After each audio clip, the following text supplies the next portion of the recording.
اچھا، ایک یہ ہے کہ وہ گناہ کیے جاتے ہیں کہ جب موت قریب آ جاتی ہے پھر وہ کہتے ہیں کہ اب میں توبہ کرتا ہوں، ان کی توبہ اللہ قبول نہیں کرتا۔ اب ان دونوں میں فرق ہے، فرق وہ نیت سے کرنے کا اور ہو جانے کا ہے۔ اچھا، جو شخص نیت سے گناہ کرتا ہے میں ان کو کہا کرتا ہوں کہ یہ سیانے گناہ گار ہیں، یعنی سوچ سمجھ کر گناہ کرتے ہیں۔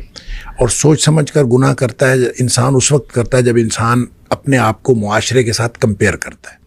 اور انسان کہتا ہے کہ معاشرے میں اتنے گناہ ہو رہے ہیں تو یہ میں ایک چھوٹا سا گناہ کر لوں گا تو کیا فرق پڑتا ہے۔ جب آدمی یہ سوچ کے گناہ کرتا ہے، حالانکہ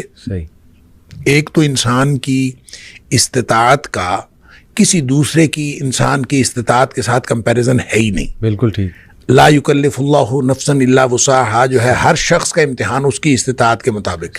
لہذا ہو سکتا ہے کہ کوئی دوسرا کوئی بڑا گناہ کر کے بھی بخشا جائے اور آپ کو چھوٹا سا گناہ پکڑوا دے، یہ ہو سکتا ہے، لہذا آپ کسی کے ساتھ کمپیریزن نہیں کر سکتے۔ آپ کی استطاعت، آپ کی صلاحیت وہ الگ ہے، دوسرے کی استطاعت اور صلاحیت الگ ہے، اس کا امتحان اس کی استطاعت کے مطابق، آپ کا امتحان آپ کی استطاعت، لہذا اس کی کمپیریزن آپ کر نہیں سکتے۔ لیکن جو گناہ کرتے ہیں وہ عام طور پہ اس کو بنیاد بناتے ہیں، لوگ اتنے بڑے بڑے گناہ کر رہے ہیں، ہم اتنا چھوٹا سا کر لیں۔ یہ جب سوچ سمجھ کے کرتے ہیں تو اس کانسیپٹ سے توبہ کی عام طور پہ توفیق نہیں ملتی۔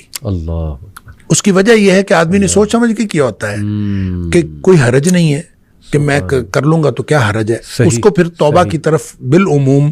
اس کا دھیان توجہ ہی نہیں جاتی، کیونکہ اس نے سوچ کے کیا ہوتا ہے کیا حرج ہے۔ بالکل ٹھیک۔ دوسرے گناہ گار وہ ہیں جن سے ہو جاتا ہے، وہ اس نے یہ طے کیا ہوتا ہے کہ یا اللہ میں نے کوئی گناہ نہیں کرنا، اللہ کے ساتھ نیتاً اس نے یہ بات طے کی ہوتی ہے کہ میں نے کوئی گناہ نہیں کرنا۔ بالکل ٹھیک۔ گناہ اس سے بھی ہو جاتا ہے، صحیح بات، کیونکہ کلو بنی آدم خطا ہو، یعنی ایسا تو ہو نہیں سکتا کہ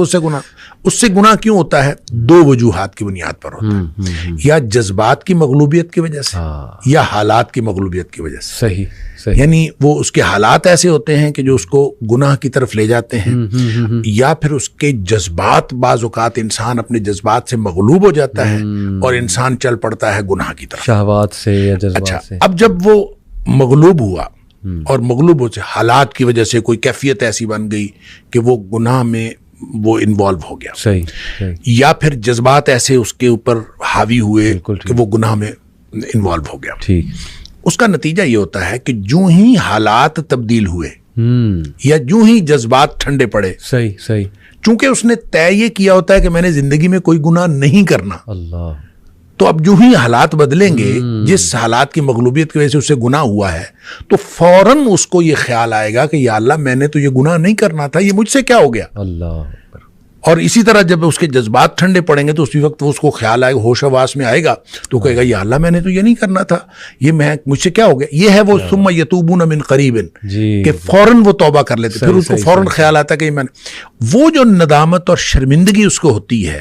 وہ جو پشیمانی اس کو ہوتی ہے، یہ ندامت اصل میں اللہ کو پسند ہے، کیا بات، کہ انسان کو ندامت اور شرمندگی ہو کہ یا اللہ میں گناہ کر بیٹھا ہوں، میں نے تو یہ نہیں کرنا تھا۔ اور اسی طرح یہ جو رب انی ظلمت نفسی والی بات ہے، یا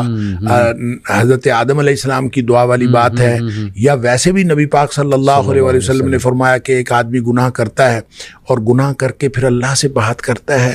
رب انی اذنبت، تو اللہ میں نے گناہ کیا ہے، یعنی اقرار، یہ اقرار جو ہے یہ بہت، یعنی اقرار ہے، اس کے اندر ندامت ہے،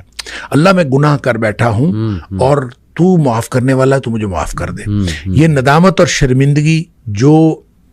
توبہ کی شرائط میں سے بھی ہے، اور یہ وہ نقطہ ہے جو اصل میں اللہ تعالیٰ کو پسند ہے، تو جس کے اندر یہ ندامت اور شرمندگی آتی ہے وہ توبہ بھی کرتا ہے، اللہ تعالیٰ کو پسند بھی آتا ہے۔ اور اللہ کو کتنی توبہ پسند آتی ہے اس کے لیے تو وہ حدیث ہے بڑی معروف کہ نبی اکرم صلی اللہ علیہ وسلم نے فرمایا کہ اگر کوئی شخص جو ہے، وہ ایک مثال دی آپ نے کہ کوئی شخص جنگل میں سفر کر رہا تھا صحرا کے اندر، اور سارا اس کا سامان اونٹنی پہ لدا ہوا، اور اس نے ایک کسی درخت کے نیچے سستانے کے لیے وہ ٹھہرا، تو کچھ دیر بعد اس کی آنکھ کھلی تو اس کا اونٹ غائب تھا، جس کے اوپر ساری اس کی گویا مال و متاع بھی اسی پہ تھا، سفر بھی اسی پہ کرنا تھا۔ اب لقودق صحرا ہے، میلوں لمبا چوڑا، تو وہ ادھر ادھر دیکھتا ہے، اس کو کچھ نظر نہیں آتا، تو اس کا خیال یہ ہے کہ اب میں اگر چلوں گا تو بھی موت ہے، بیٹھا رہوں گا تو بھی موت ہے، اس کے علاوہ کچھ نہیں. تو زندگی سے مایوس ہو کے وہ بیٹھ رہتا ہے، تو تھوڑی دیر بعد پھر اس کی آنکھ لگتی ہے اور اس کو پھر اس کی آنکھ کھلتی ہے تو دیکھتا ہے کہ اونٹ سامنے کھڑا ہے. اتنا خوش ہوتا ہے کہ وہ کہتا ہے اللہم انت عبدی وانا ربک، اللہ تو میرا بندہ اور میں تیرا رب. اور نبی پاک صلی اللہ علیہ وسلم فرمایا کہ اخطأ من شدت الفرح، اس نے یہ جو الٹ بات کہی، کہنا تھا کہ اللہ تو میرا رب اور میں تیرا بندہ، یہ جو بات الٹ کہی نبی پاک صلی اللہ علیہ وسلم میں اخطأ من شدت الفرح، اس نے خوشی کی شدت کی وجہ سے بات الٹ کی. یعنی اس کو سمجھ ہی نہیں آئی، اتنا خوش تھا اس کو سمجھ نہیں آئی اور وہ خوشی کی شدت کی وجہ سے الٹ بات کر گیا. نبی پاک صلی اللہ علیہ وسلم فرمایا اس شخص کو جتنی خوشی ہوئی ہے نا، اللہ کو اپنے بندے کی توبہ سے اس سے زیادہ خوشی ہوتی. کیا بات ہے، کیا بات ہے. اب اس کے بعد کیا بات باقی رہ جاتی ہے؟